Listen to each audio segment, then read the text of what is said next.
Assalamualaikum warahmatullahi wabarakatuh.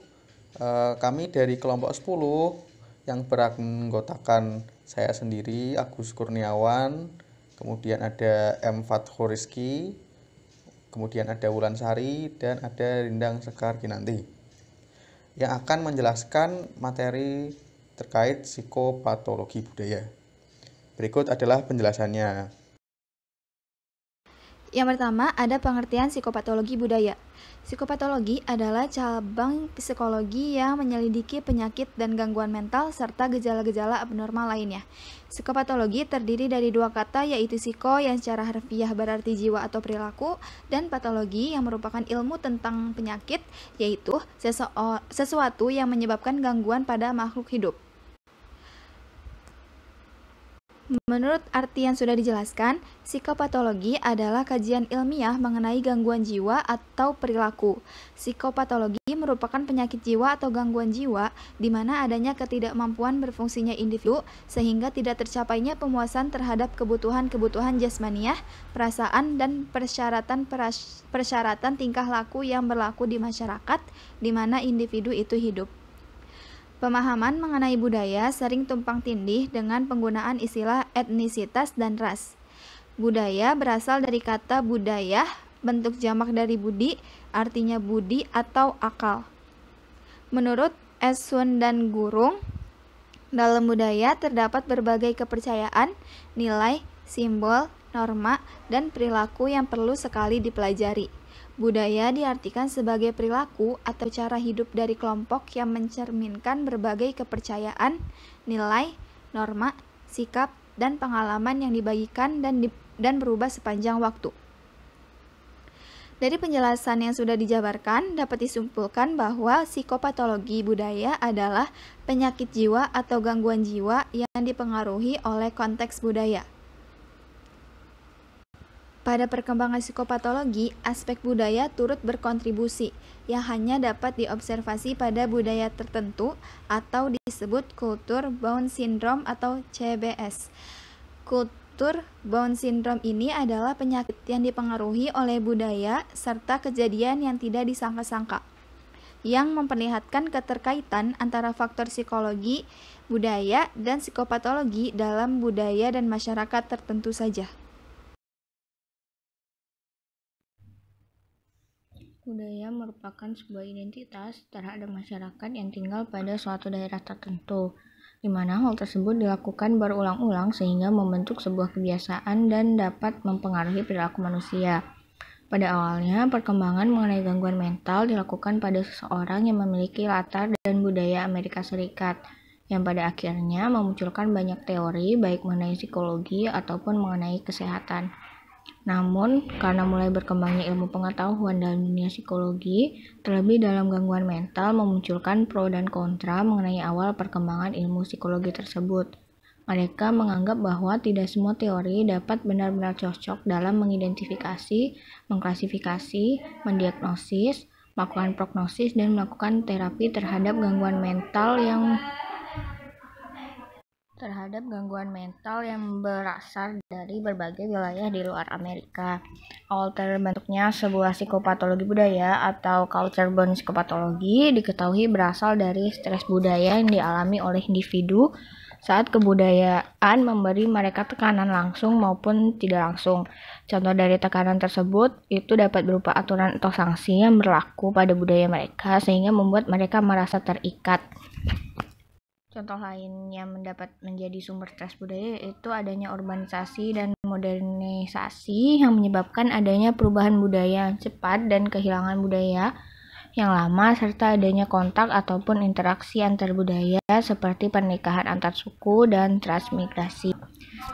Di Indonesia, culture bound psikopatologi digolongkan sebagai sindrom yang berkaitan dengan sosial budaya, yang secara garis besar dibagi menjadi dua. Yang pertama yaitu tidak digolongkan sebagai gangguan jiwa karena tidak memenuhi definisi gangguan jiwa. Lalu yang kedua yaitu tergolong gangguan jiwa karena memenuhi kriteria gangguan jiwa. Pada poin ini dibagi lagi menjadi dua, yaitu yang pertama, sindrom yang merupakan suatu gejala ataupun nama lain dari gangguan jiwa yang spesifik. Contohnya yaitu kerasukan, di mana dalam keadaan tersebut terjadi perubahan kesadaran yang disertai dengan tanda-tanda disosiatif sehingga dapat dikategorikan sebagai kepribadian ganda atau gangguan disosiatif tidak khas. Yang kedua, sindrom yang merupakan gangguan jiwa spesifik, contohnya yaitu latah, di mana apabila berlangsung minimal 6 bulan dapat disertai penderitaan yang mendalam, maka bisa didiagnosis gangguan kepribadian histrionik. Pada DSM-4 didefinisikan bahwa culture bound psikopatologi merupakan sebuah pola yang berulang, memiliki sifat lokal, berasal dari perilaku yang menyimpang, dan sebuah pengalaman yang mengganggu baik terdapat dalam kategori DSM ataupun tidak. Terdapat 7 kategori dalam culture bound psikopatologi. Yang pertama yaitu gejala psikologi yang bukan berasal dari sebuah penyakit organik, namun dapat diidentifikasi dan dapat dikenal sebagai sebuah penyakit pada suatu budaya tertentu tapi tidak termasuk pada kategori penyakit barat. Contohnya yaitu amuk yang berasal dari Melayu. Yang kedua yaitu gejala psikologi yang bukan berasal dari sebuah penyakit organik namun dapat diidentifikasi dan dapat dikenal sebagai sebuah penyakit pada suatu budaya tertentu namun mirip dengan kategori penyakit barat dengan ciri-ciri memiliki ciri lokal yang menonjol tetapi tetap berbeda dengan penyakit barat dan memiliki sedikit gejala yang ada pada penyakit barat. Contohnya yaitu Shinjen Saijo yang dimana memiliki kesamaan gejala dengan depresi mayor. Lalu yang ketiga yaitu ada entitas diskrit yang belum dikenal oleh para profesional barat. Contohnya yaitu sindrom Kuru yang terjadi pada suku kanibal yang memiliki kesamaan dengan gejala psikosis progresif yang diikuti dengan demensia. Yang keempat, ada gejala atau penyakit yang terjadi pada banyak budaya, tapi hanya sedikit budaya yang menganggap penyakit tersebut sebagai penyakit. Contohnya yaitu Koro, di mana penderita bisa saja memiliki realitas biofisiologis, namun pada budaya lain disertai delusi ataupun fobia. Yang kelima, mekanisme penjelasan penyakit yang diterima secara kultural namun tidak cocok di barat untuk sebuah distres. Atau tidak tepat secara budaya di barat namun dekat jika digolongkan sindrom seperti delusi dan halusinasi. Contohnya yaitu sihir, root world di Karibia dan edan di Jawa. Yang keenam, kumpulan perilaku yang berupa kerasukan atau berinteraksi dengan arwah yang dapat dimaknai secara berbeda pada setiap budaya yang dapat berupa penyakit atau bukan penyakit. Namun apabila gejala tidak dikenal dalam suatu budaya, maka dapat dianggap bahwa seseorang yang mengalaminya menunjukkan gejala psikosis, delusi, dan halusinasi pada budaya barat. Lalu yang ketujuh yaitu suatu sindrom yang diduga hanya terjadi pada budaya tertentu dan tidak eksis namun dilaporkan kepada profesional. Contohnya yaitu Windigo di Indian. Materi berikutnya adalah mengenai sejarah psikopatologi budaya. Awal mula dari sejarah psikopatologi budaya tentunya masih berkaitan erat dengan sejarah psikopatologi itu sendiri. Tentunya, penanganan gangguan mental yang dilakukan oleh ilmu psikopatologi terus berubah-ubah seiring dengan perubahannya zaman, mulai dari zaman Yunani hingga sekarang. Nah, berikut adalah sejarah dari psikopatologi dan munculnya psikopatologi budaya. Yang pertama diawali dari etimologi awal, ditemukan dalam budaya Cina, Yunani, dan Mesir. Pada saat itu, pemuka agama yang ada melakukan sebuah upacara guna mengeluarkan pengaruh roh jahat dari tubuh seseorang. Pada upacara ini, mereka menggunakan mantra atau siksaan terhadap objek tertentu. Metode ini biasa dikenal dengan sebutan eksorsim. Yang kedua yaitu fisiologis awal terhadap gangguan mental. Sekitar pada abad ke-5 sebelum Masehi, Hippocrates yang merupakan bapak kedokteran dan penemu ilmu kedokteran modern memisahkan ilmu medis dari magic, agama, dan tahayul.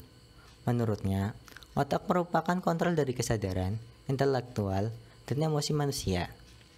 Sehingga, jika seseorang berpikir secara menyimpang atau pikirannya terganggu, berarti ada masalah pada otaknya. Selain Hippocrates, ada juga dokter dari Roma yang mencoba menjelaskan naturalistik mengenai gangguan psikostik, yaitu Asclepiades dan Galen. Mereka berdua juga mendukung perlakuan yang lebih manusiawi dan perawatan di rumah sakit bagi para penderita gangguan mental. Ketiga yaitu zaman ke-8 dan kembalinya demonologi. Dimulainya zaman ke-8 adalah ketika Galen meninggal sekitar tahun 1300 sampai 200 Masehi. Setelah runtuhnya Roma dan Yunani, peradaban manusia mengalami kemunduran. Pada zaman pertengahan dan Renaissance, sekitar tahun 400 sampai 1500 Masehi, kalangan gereja dan Kristen meluaskan pengaruhnya, termasuk dalam menangani gangguan mental. Saat itu, gangguan mental kembali dihubungkan dengan pengaruh spiritual dan supranatural. Penanganan yang dilakukan oleh para pastor saat itu adalah dengan berdoa ataupun menyentuh penderita gangguan mental dengan benda-benda yang dianggap keramat ataupun memberikan ramuan yang harus diminum oleh para penderita. Sampai akhir zaman pertengahan, semua penderita gangguan mental dianggap sebagai tukang sihir. Dalam pengakuannya, beberapa dari penderita melakukan hubungan dengan setan dan sering berkumpul dengan kelompok roh ataupun setan. Keempat, yaitu pembangunan asylum selama Renaissance, yaitu zaman pencerahan. Pada sekitar abad 15 dan 16, di Eropa mulai dilakukannya pemisahan serius mengenai gangguan mental dari kehidupan sosialnya. Di sana dibangun sebuah tempat penampungan yang disebut asylums. Di asylums, penderita gangguan mental dan juga para gelandangan ditampung serta dirawat. Mereka dibiarkan tetap bekerja dan tidak diberi suatu aturan hidup yang jelas. Kelima yaitu gerakan reformasi, The Insane Asylum. Konsep baru mengenai gangguan dan penyakit mental mulai muncul dalam revolusi Amerika dan Prancis sebagai bagian dari proses pencerahan atau Renaissance. Orang gila yang disebut juga sebagai insane kemudian dianggap sebagai orang sakit. Akhirnya, banyak tokoh di Eropa yang menyuarakan hal itu. Misalnya, Chiarugi di Italia dan Muller di Jerman menyuarakan tentang treatment rumah sakit yang lebih manusiawi. Namun, perwujudan konsep baru dalam bidang ini dipelopori oleh Philippe Pinel sekitar yaitu pada tahun 745 sampai 1826. Pinel merupakan figur yang melopori gerakan treatment yang lebih humanis atau manusiawi terhadap penderita gangguan mental. Dan yang keenam adalah munculnya psikopatologi budaya. Psikopatologi budaya muncul beberapa tahun setelah gerakan reformasi The Insane Asylum yang terjadi di Eropa atau lebih dikenal setelah masa Renaissance. Psikopatologi budaya muncul diakibatkan ketidakcocokan dalam pengaplikasian psikologi barat di berbagai macam negara dengan kultur budaya yang berbeda-beda. Akibatnya, psikopatologi budaya muncul sebagai pemecahan masalah tersebut dengan berlandaskan budaya yang ada di suatu wilayah tersebut. Psikopatologi budaya pun berkembang menjadi berbagai macam berdasarkan budaya yang ada di daerah tersebut. Dalam pengaplikasiannya pun, psikopatologi budaya di suatu daerah belum tentu dapat diaplikasikan pada daerah lain yang memiliki budaya berbeda.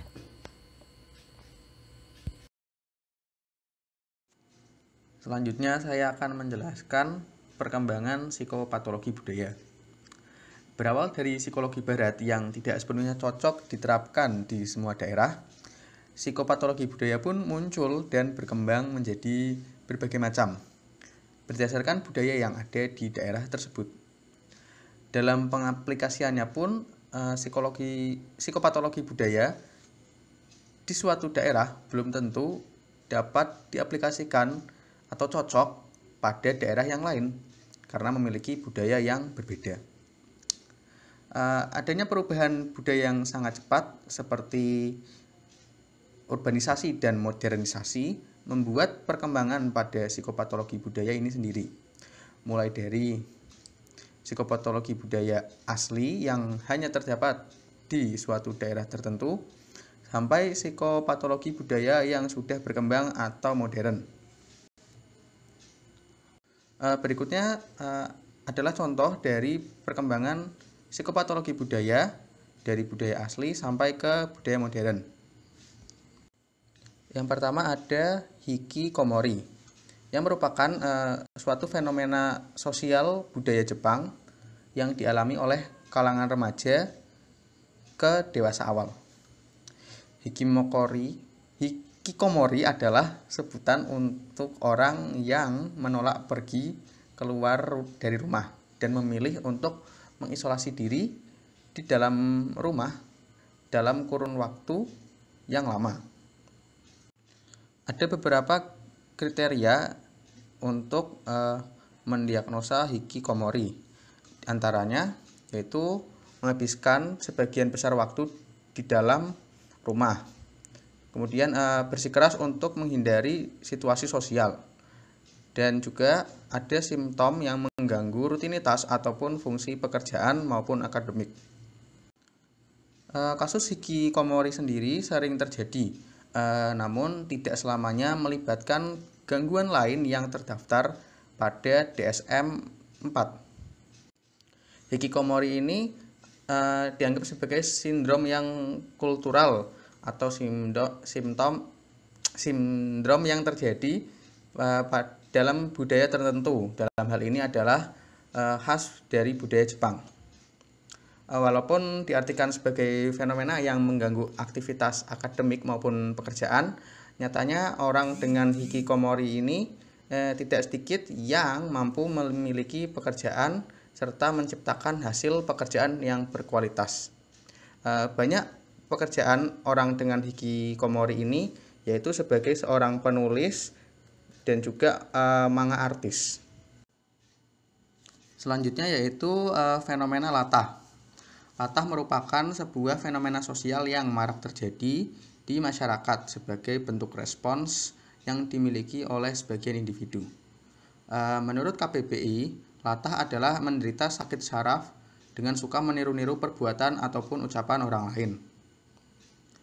Sedangkan menurut Dr. Andri SPKJ, yaitu psikiater dari Rumah Sakit Omni Alam Sutra, latah menjadi masuk ke dalam gangguan gejala psikiatri dan berhubungan dengan kultur atau budaya yang hanya gejala perilaku dan pikiran saja, alias belum dikategorikan sebagai suatu penyakit. Hal ini membuktikan bahwa latah datang dari lingkungan sosial individu itu sendiri. Fenomena latah tidak hanya terjadi di Indonesia, namun juga di beberapa negara, terutama di Asia Tenggara. Latah di sosial media yang dimaksudkan ketika ada sebuah postingan mengenai sesuatu yang baru dan menarik perhatian. Dari situ orang akan ikut turut memposting. Selain itu, apabila ada orang yang mengunggah sebuah informasi mengenai tempat baru, maka orang lain akan berdatangan dan turut mengunggah informasi tersebut. Sebetulnya hal ini baik apabila informasi yang diteruskan itu merupakan informasi yang bermanfaat atau baik. Namun hal ini menjadi buruk apabila informasi yang diteruskan atau yang ditiru dari orang lain itu memang tidak baik. Jadi memang kita harus memfilter atau menyikapi hal tersebut dengan baik juga. Jangan hanya ingin ikut-ikutan saja. Selanjutnya ada Internet Gaming Disorder. Internet Gaming Disorder merupakan salah satu bentuk penggunaan internet yang secara berkelanjutan berhubungan dengan penggunaan internet yang bersifat patologis. Anggreni menyebut kecanduan game online sebagai psikopatologi budaya modern karena dipengaruhi oleh budaya modernisasi, yaitu internet. Pendapat ini dapat dibenarkan karena pada kenyataannya game online merupakan produk dari budaya modern yang semestinya dapat dimanfaatkan untuk hiburan, tapi malah dimainkan secara berlebihan sebagai sarana pelarian dari kehidupan nyatanya. Game dengan genre MMORPG diketahui sebagai penyumbang terbesar untuk Internet Gaming Disorder karena merupakan game yang paling populer dibanding dengan genre game lainnya seperti arcade, AAA, atau racer. Berdasarkan DSM-5, Internet Gaming Disorder merujuk pada penggunaan internet secara berlebihan dan terus-menerus dalam suatu permainan yang menyebabkan distres dan diindikasikan oleh 5 atau lebih kriteria selama masa 12 bulan. Bentuk perlakuan untuk mengatasi Internet Gaming Disorder yakni dengan farmakoterapi dan psikoterapi berupa CBT. Dari contoh di atas dapat disimpulkan bahwa saat ini psikopatologi budaya sudah berkembang dan mendapat pengaruh modernisasi seperti Internet Gaming Disorder yang menjangkau banyak negara dengan latar budaya yang berbeda. Namun meski demikian, psikopatologi budaya yang asli tanpa pengaruh modernisasi pun masih ada sampai sekarang, seperti yang dicontohkan yakni hikikomori dari Jepang. Berikutnya adalah mengenai faktor pembentukan psikopatologi budaya.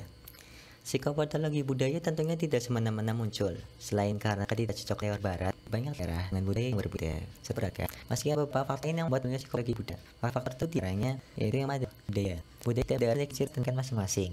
Akibat ciri khas dan keunikan tersebut, teori yang dikembangkan oleh barat tentunya tidak bisa diaplikasikan di daerah dengan budaya yang berbeda. Sehingga psikopatologi budaya pada daerah tersebut perlu ada untuk mengatasi masalah yang muncul pada daerah dengan budaya tersebut. Yang kedua, genetik dan fisiologis. Perbedaan genetik dan fisiologis dari individu di suatu daerah tentunya mempengaruhi perkembangan kepribadian dan bagaimana cara mereka melakukan coping stres. Ketiga yaitu lingkungan. Perbedaan lingkungan memunculkan juga perbedaan budaya dan juga masalah yang dapat muncul. Sebagai contoh, bila di desa yang ada di Indonesia, rata-rata masyarakatnya saling mengenal dan gemar gotong royong.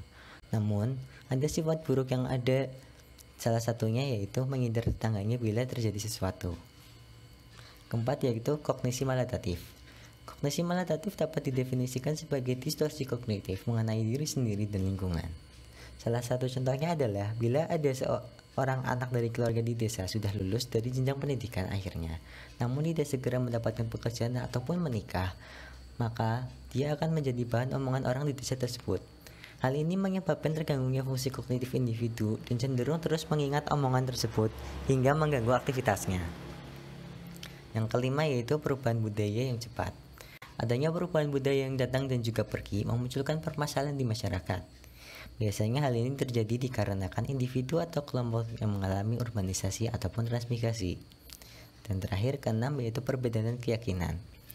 Indonesia sebagai negara yang majemuk dan heterogen terkadang memunculkan perselisihan antar umat beragama karena perbedaan keyakinan. Perselisihan ini yang dapat menjadi pemicu stres budaya. Selanjutnya yaitu ada jenis-jenis psikopatologi budaya. Terdapat beberapa jenis psikopatologi budaya, baik dari budaya Indonesia maupun luar. Jenis-jenis gangguan psikologis terkait budaya ada pada buku Psikopatologi Lintas Budaya, Yuniarti dan kawan-kawan pada tahun 2021. Jenis-jenis tersebut ialah yang pertama, ada kanibalisme, pandangan psikologis dan budaya. Seorang antropolog dari City University of New York City mengklasifikasikan motif-motif dalam praktik kanibalisme ke dalam 7 jenis, yaitu motif bertahan hidup, motif adat dan kebudayaan, motif agresi, motif medis, motif psikosis, autofagi, dan motif pengorbanan. Kasus pada Indonesia yaitu pada tahun 2000-an, Sumanto terkenal karena menggali kuburan dan memasak hingga memakan daging mayat. Sumanto percaya memakan mayat akan mendapatkan kekuatan batin supranatural. Hal ini dilakukan untuk membekali dirinya sebelum merantau bekerja, menikahi gadis desa idaman, dan sebagai pembuktian kepada pemuda-pemuda yang meremehkannya. Ia percaya jika semakin banyak memakan daging manusia, maka kekuatannya akan semakin kuat. Hal tersebut menjadikannya memakan daging manusia sebagai kebutuhan. Secara psikologis, hal tersebut merupakan wujud kebutuhan kompensasi atas rendah diri dan merasa tidak berharga. Kekuatan dari dalam diri akan muncul dari belief bahwa memakan daging manusia akan memberikan kekuatan. Pendidikan yang kurang dan wawasan sosial yang kurang membuat Sumanto tidak mampu melihat jalan lain dalam menyelesaikan rasa rendah dirinya. Pada kasus ini merupakan jenis kanibalisme motif psikosis. Intervensi yang bisa dilakukan yaitu dengan CBT. 2. Oyako Shinju. Oyako secara bahasa artinya orang tua dan anak, sedangkan Shinju sebagai karakter untuk mind dan center. Ketika Oyako Shinju digabungkan, maka artinya double suicide. Oyako Shinju merupakan bunuh diri yang biasanya melibatkan ibu dan anak. Terjadinya Oyako Shinju ini dikarenakan gangguan mental yang dialami oleh ibunya, biasanya itu depresi, dan terdapat ketergantungan antara ibu dan anak. Salah satu kasus di Indonesia yaitu pada tahun 2018, di mana seorang ibu bersama ketiga anaknya tewas setelah meminum cairan membasmi serangga, dan anak yang berusia 4 bulan ditenggelamkan. Hal ini terjadi karena suaminya tidak dapat menafkahi keluarganya dan ingin menikah lagi. Ia marah dan depresi sehingga nekat mengajak ketiga anaknya untuk bunuh diri. Intervensi yang bisa dilakukan yaitu memberikan psikofarmakologi, ICT, dan CBT. Yang ketiga ada amok, gangguan emosi terkait budaya Melayu. Amok sendiri diambil dari kata amuk atau mengamuk dalam budaya Indonesia. Amok merupakan perilaku kekerasan dan agresivitas yang memiliki pola unik dan khas saat seseorang mengalami kemarahan yang sangat, sampai-sampai melakukan perbuatan yang tak terkendali. Amok adalah sindrom yang ditandai dengan marah tiba-tiba yang tak terkendali dan tak beralasan, serta perilaku agresif mengarah pada penganiayaan secara acak hingga mengakibatkan kematian. Amok termasuk dalam episode disosiatif dengan ciri periode merenung dan dilanjut dengan ledakan perilaku kekerasan, agresif, atau pembunuhan yang diarahkan pada orang atau objek. Yang keempat ada pedara.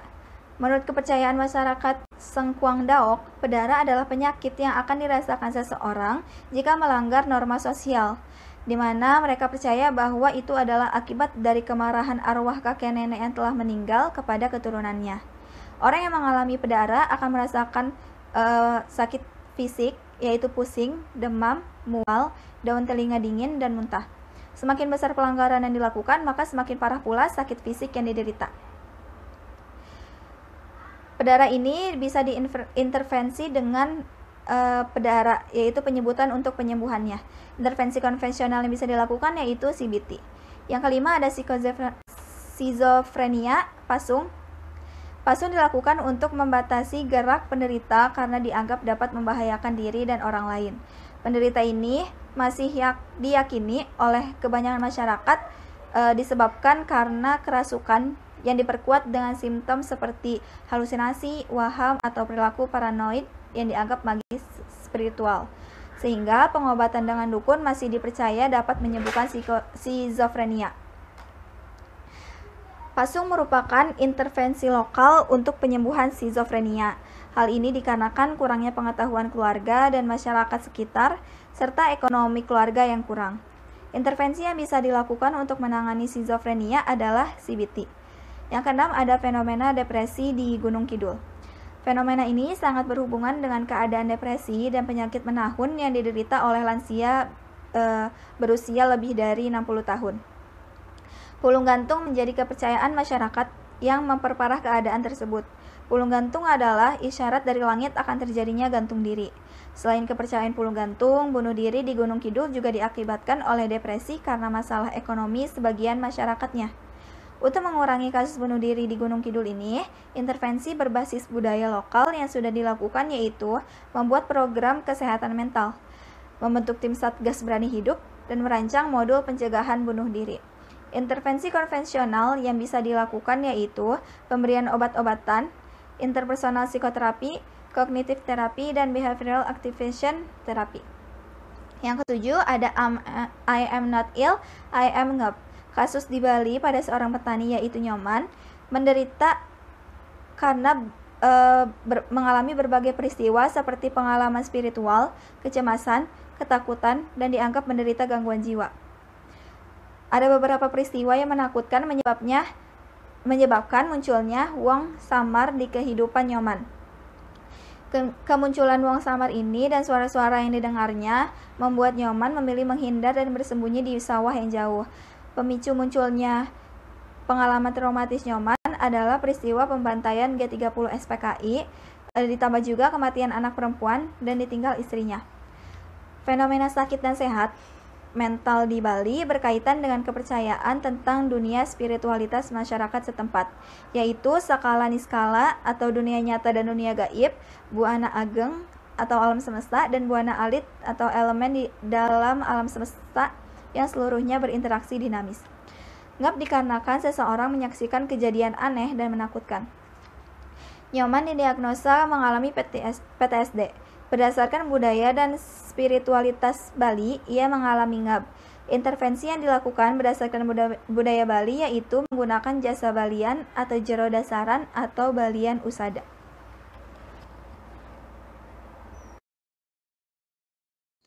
Sekian presentasi dari kelompok kami.